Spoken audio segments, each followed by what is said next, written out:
J'aimerais encore bénir le Seigneur pour ta vie. Oui, cette vie que tu vis, que tu penses être la plus mauvaise des vies, que tu penses être la plus insignifiante des vies, que tu penses être la plus nulle des vies. Il n'y a pas de vie nulle. Parce que Dieu t'a créé pour un but particulier. Et je suis d'accord. La plupart des gens sur la terre n'arrivent pas à savoir ce pourquoi ils sont nés jusqu'à ce qu'ils meurent. C'est pourquoi les anciens disent que le cimetière est l'endroit le plus riche de la terre. Parce que c'est là qu'on trouve des rêves qui n'ont jamais été réalisés. C'est là qu'on trouve des visions qui n'ont jamais été accomplies. C'est là qu'on trouve des entreprises qui n'ont jamais ouvert porte. C'est là qu'on trouve des héros qui ne se sont jamais manifestés en tant que tels. Bien-aimé, j'aimerais que tu saches et que tu aies une lecture différente des choses aujourd'hui. La Bible déclare plusieurs fois, Dieu a posé la question lorsqu'il croisait les prophètes. Il disait, fils de l'homme, que vois-tu? Et il est important que ta perception des choses soit alignée sur la perception divine. Oui, que vois-tu? Comment est-ce que tu conçois les choses auxquelles Dieu t'expose? Car Dieu t'expose à ces choses pour une raison. La Bible déclare, Dieu a tout fait pour un but. Tout ce qui t'arrive de malheureux n'est pas la volonté parfaite de Dieu, mais Dieu a un plan pour ces choses. Dieu peut utiliser le mauvais pour faire sortir du mauvais quelque chose d'apprécié, quelque chose de bon. Dieu peut utiliser tous ces tests dans lesquels tu passes pour te donner un grand témoignage qui sera l'encre de ton ministère. Calme-toi, ta vie n'a même pas encore commencé. La Bible déclare que Moïse a commencé son ministère après 80 ans. Ta vie n'a même pas encore commencé. Mais il est important pour toi de savoir ou de comprendre les choses par lesquelles tu passes. La Bible déclare, qui est comme le sage? Ecclésiaste 8:1. Qui est comme le sage? Qui connaît l'explication des choses? La sagesse d'un homme fait briller son visage et la sévérité de sa face est changée. Toujours nous avons des traits tendus parce que nous ne comprenons pas ce qui nous arrive. Pourquoi est-ce que c'est à moi que ce problème arrive tout le temps? Peut-être parce que tu n'as pas encore apporté la solution à ce problème. Peut-être parce que c'est toi qui dois apporter la solution à ce problème. Peut-être que ce problème qui t'arrive est inédit parce que c'est toi qui dois apporter cette nouvelle connaissance, cette nouvelle expérience, cette nouvelle chose à ta communauté, à ta famille, même à l'humanité entière. Que penses-tu que Marie aurait pu dire pour justifier sa grossesse du Saint-Esprit?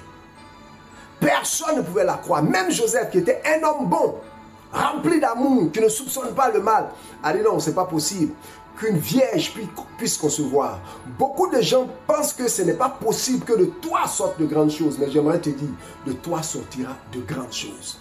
La Bible déclare, David, l'homme selon le cœur de Dieu, avant d'être établi roi de Juda et d'Israël, David est passé par plusieurs péripéties. David est passé par le palais, David est passé par le désert, David est passé par la bataille contre le lion, David est passé par la bataille contre l'ours qui était des batailles secrètes, avant de voir la bataille publique contre Goliath. Et même après cela encore, David est passé dans une vie de fugitif, dans une vie de fuyard, parce que sa vie était menacée. Pendant près de dizaines d'années, David fuyait jusqu'à ce qu'il devienne roi. Et la suite, tout le monde la connaît. Ce que j'aimerais te dire aujourd'hui, c'est que les difficultés par lesquelles tu passes sont juste un épisode. Écoute, si ce que tu vois dans ta vie aujourd'hui ne correspond pas à ce que Dieu t'a promis et Dieu est fidèle dans l'accomplissement de ses promesses, ça veut dire simplement que ce par quoi tu passes est temporaire. Est temporaire. Tu ne vis ces choses que pour un temps. Charlie Chaplin avait dit, rien n'est éternel sur la terre, même nos douleurs, même tes problèmes, même tes difficultés, même tes maladies, même tes situations, rien n'est éternel. Tout a une date de péremption sur cette terre. Ton problème aussi a une date de péremption. C'est pourquoi appuie-toi sur l'éternel, appuie-toi sur l'éternel, surtout dans les moments difficiles. C'est pourquoi généralement Dieu te donne des prophéties dans les moments cool, dans les moments bons, dans les moments où tout va bien. Dieu te donne des prophéties afin que tu puisses t'en souvenir dans des temps de ténèbres, ce que Dieu t'a dit dans la lumière. Et ce n'est pas facile parce que même Jean-Baptiste, le plus grand prophète de l'histoire, selon le témoignage de Jésus-Christ, Jean-Baptiste lui-même a dit à l'assemblée, voici l'agneau de Dieu qui ôte le péché du monde, en parlant de Jésus-Christ. Mais la Bible déclare, lorsqu'il a été pris, lorsqu'il a été mis au fer, lorsqu'il a été emprisonné, lorsque sa vie était menacée, le même Jean-Baptiste qui pendant pendant les temps de lumière, a dit avec certitude, voici l'agneau de Dieu qui ôte le péché du monde. Envoyer des émissaires vers cet agneau de Dieu qui ôte le péché du monde pour lui demander, est-ce que je ne me suis pas trompé à ton sujet? Est-ce que c'est vraiment toi l'agneau de Dieu qui ôte le péché du monde? Bien-aimé, lorsque nous sommes dans des situations difficiles, il est facile pour notre cerveau d'oublier. Il est facile pour notre tête d'oublier ce que Dieu a dit, d'oublier la fidélité de Dieu. C'est pourquoi la Bible déclare, souviens-toi de là où tu es tombé et répands-toi. Souviens-toi de ce que le Seigneur a fait pour toi par le passé. Souviens-toi pourquoi tu t'es joint à ce Seigneur-là. Souviens-toi pourquoi tu as accepté ce Seigneur-là. Souviens-toi que c'est un contrat à vie. Et maintenant tu passes dans les difficultés et tu ne comprends pas et tu es sur le point de lâcher. Mais ne lâche pas. David a dit ceci dans le psaume 119 au verset 69. Avant que tu ne m'humilies, je m'égarais. Avant que tu ne m'humilies, je m'égarais. C'est David qui dit ça. N'est-ce pas que c'est un peu étrange? David, l'homme selon le cœur de Dieu, dit que toutes les situations d'humiliation ne sont pas forcément des situations mauvaises. C'est ce que David nous dit. Il dit, Psaume 119, verset 67, pardon, avant d'avoir été humilié, je m'égarais. Maintenant, j'observe ta parole. Parfois, il arrive que les problèmes que Dieu nous envoie aient des objectifs clés dans nos vies. Ces problèmes-là viennent pour réveiller des choses en nous, ou ces problèmes-là viennent pour tuer des choses en nous. Parce que ce n'est pas tout ce que nous transportons qui peut marcher avec le Seigneur notre Dieu. Parfois, nous avons des héritages avec lesquels nous sommes venus en Christ et qui perdus dans nos vies, mais qui ne sont pas appropriés pour une marche avec le Seigneur. Le peuple était sorti d'Égypte après 430 ans d'esclavage. Mais l'Égypte n'était pas sortie du peuple. Et il fallait donc que le peuple passe par le désert. Et pendant 40 ans, Dieu a enlevé l'un après l'autre tout ce qui était des semences de l'Égypte dans le peuple. Aujourd'hui, tu pleures. Aujourd'hui, tu pleures, mais demain, tu te réjouiras. Et demain, tu comprendras que les problèmes par lesquels Dieu te passe sont des problèmes par lesquels Dieu t'attire.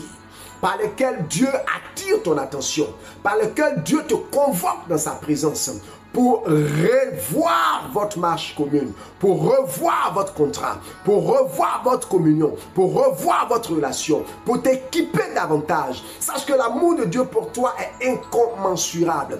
Il n'y a pas de problème qui te dépasse que Dieu permette que tu croises. Non, il ne peut pas permettre cela. Tous les problèmes que tu croises, même ceux que tu crois être impossible. Je me rappelle, en 2005, j'avais des problèmes terribles. On m'avait même chassé de l'église. Et je me disais, non, c'est pas possible. Personne n'a jamais vécu ces problèmes avant moi. Dieu m'a abandonné, c'est foutu. Et Dieu m'a dit, nous n'avons même pas encore commencé. Il est bon que tu sois humilié maintenant, afin que tu sois glorifié plus tard. Ça ne veut pas dire que chaque fois qu'on t'humilie, Dieu est content. Mais non, mais Dieu utilise ces scénarios pour transformer la personne que tu es, pour te faire passer de Pierre le peureux à Pierre le courageux, pour te faire passer de Paul le meurtrier à Paul le grand apôtre, pour te faire passer de Marie de Magdala la prostituée à Marie la femme de distinction. Dieu a un plan pour toi. Et Dieu veut faire quelque chose au travers de toi. Non, ce ne sont pas ces grands noms dont tu entends parler dans la ville qui feront la différence dans cette saison. Dans cette saison, ce sont les choses viles que Dieu prendra pour confondre les choses sages. Ce sont des personnes qu'on pense être viles que Dieu prendra pour faire des super-héros pour cette nation, pour cette église, pour ta famille. La Bible déclare lorsque David avait fui et qu'il s'était retrouvé dans la caverne d'Adullam, Dieu lui a envoyé des personnes qui étaient considérées comme des vauriens, des personnes qui étaient considérées comme des personnes de rien, des frustrés.